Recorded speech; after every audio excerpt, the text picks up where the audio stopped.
Kule kwa matokeo sawa, kwa sababu hakuna ambaye alikuwa amepanga kupoteza mechi. After all tumefanya homework yetu vizuri.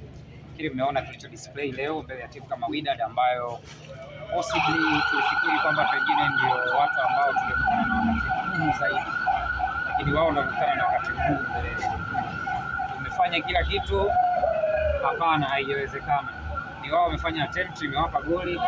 Nafikiri mmeona scenario za mechi zenyewe zilivyoenda, mmeona walitoka wanafanya waamuzi pia wa mechi. So sisi tumepokea, bado tuko kwenye lane ya kujifunza na tunaamini kwamba tunafika sehemu nzuri zaidi. Licha ya kujifunza inawaumiza kwa namna moja ama nyingine. Inauma kwa sababu ukiwa unacheza vizuri, unafanya kila kitu ambacho kinaonekana kinakupa faida, alafu ile faida uipate, obviously lazima kuna maswali unajiuliza. Lakini kwetu ni improvement kubwa sana kwa timu. Imekuwa na wakati mzuri sana. Wamecheza vizuri. Maniema walikuwa wabovu kweli kweli. Ndio mchezo ambao tunajilaumu sisi kupata ushindi. Lakini mchezo wa leo pia sidhani kama tulikuwa tunastahili kupoteza kwa namna ambavyo tumecheza. Ninyi wenyewe mmeona. Watu wengi wamezungumza na wanasema hawajaiona Azam FC ikicheza kama ambavyo imecheza leo. So wakati mwingine unaweza ukawa unataka kitu lakini hakiji vile ambavyo unataka wewe, kinakuja kwa wakati wake. Possibly mchezo ujao tutafanya vizuri kutokana na experience ambayo tulipata mchezo wa kwanza, experience ambayo tulipata mchezo wa pili. Mchezo wa tatu utakuwa ni mgumu sana na uhakika itakuwa ni ushindi wetu wa kwanza ambao tunauchukua kwenye hatua ya makundi. Ni kama mnapanga kung'ang'ania Nairobi kwao na kwenu? Hapana, kwa sababu hata yeye hana timu mbaya. Nairobi wana timu nzuri sana kama mmeangalia. Wanacheza vizuri, ni uzoefu tu ambao hawana kama sisi, ndio maana na wao wanaadhibiwa. Kwa hiyo kwa sababu tunawezana, tutacheza mechi nzuri dhidi yao. Uzuri ni kwamba inakuja mechi yao alafu inafuata ya kwao tena, ndio tunakuja kujiuliza na Maniema, then mechi ya mwisho tunamaliza na Wydad. Bado kuna mechi 4. Makundi mwalimu anasema hayamaliziki mpaka yamemalizika kabisa, ndio unajua kwamba uko kwenye nafasi gani.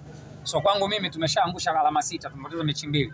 Lakini bado kuna nafasi kwenye hizi mechi 4 zilizobaki. Ukishinda zote una point 12, ukishinda 3 una point 9, lakini pia inategemea kwamba kwenye msimamo watu wengine wako kwenye hali gani. So vigogo Wydad wameshakunja alama 6.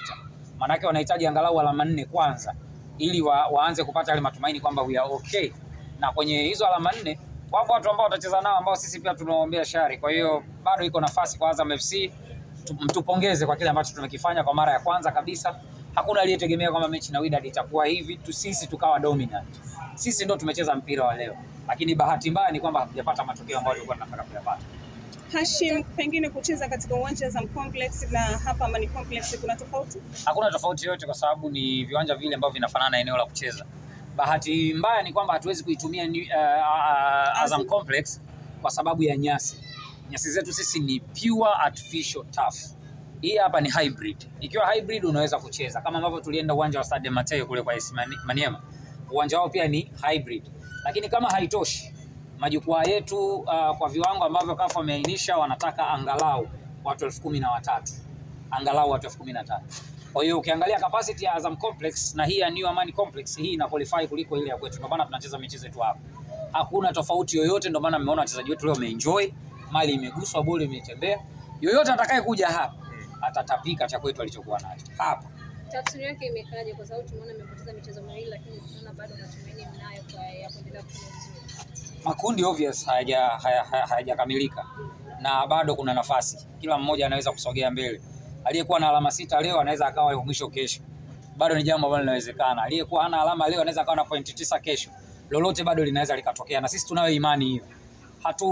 Hatutakuwa na pressure sana kwenye kukamilisha. Ila tunataka tufanye vitu vyetu kwa usahihi, tufanye kila kitu vile ambavyo kinatakiwa kufanyika, alafu tuione timu ikiwa inapata mwelekeo mzuri. Kama ambavyo tulifanya kwenye mchezo wa Maniema, tukaja tukacheza leo na Wydad. Again nasisitiza, hakuna aliyetegemea kwamba mechi itakuwa hivi, imekuwa hivi. Waliotajwa kuwa bora, wao wamepata goli moja mbele yetu sisi tukiwa dominant wa mchezo. Tulio dominate kwao zaidi wakiwa wanatajwa pengine wanaweza kawa wa pili au watatu kwa ubora kwenye kundi au tukawa tumelingana nao. Walipata magoli mawili kwetu na ndio maana unaiona timu yetu kidogo imejifunza kutoka kwenye mchezo ule wa kwanza. Huu wa pili tumerekebisha makosa, so watatu tutakuwa bora zaidi ya huu. Kimidi wao hajamaliza mchezo, bali yake kile kingine kama bado amepelekwa hospitali, aliondoka na ambulance hapa. Amepata maumivu kwenye maeneo ya msuli nyuma. Kwa hiyo ilikuwa anahitaji kupata huduma ya haraka kwa haraka zaidi. Kwa hiyo baada ya nafikiri mpaka kesho saa 4 saa 5 tutakuwa tumepata majibu kwa sababu hivi tunavyozungumza yuko hospitali. hajaenda hospitali kwamba hali yake ni mbaya, ila ilikuwa ni lazima afikishwe hospitali ili aangaliwe kwa haraka zaidi, sio ikanukuliwa mbaya. Una cha kuwapongeza Yanga wamepata sare bila na wala tuwezi kuzungumza mechi ya watu wengine. Kikubwa ni mechi ambayo imechezwa hapa Unguja. Wydad wamekuja, wanazungumza za kwenu. Wydad wamekuja, wao wazungumze mechi zetu, wala si hatuna tatizo nayo, lakini si hatuwezi kuzungumza mechi zao kwa sasa hivi. Focus yetu ni kwenye mechi zetu, focus yetu ni kuboresha kikosi chetu, focus yetu ni kuona timu yetu inafanya vizuri. Na hakika lazima pia watawachia kwa sababu waliposti kabla hata tusiana na Wydad. Pia ni sawa, watu wenye akili ndogo huwa mara nyingi ndio wanafanya hivyo. Mimi wala si wazi. Mimi sifikiri. Sasa hivi tuko tuna focus na timu yetu. Na mechi za ligi kuu zinakuja, tuna mechi zingine za kuimarisha kikosi zaidi za CAF zinakuja, kwa hiyo we're into it. Yeah. Thank you very much. Thanks. Asante.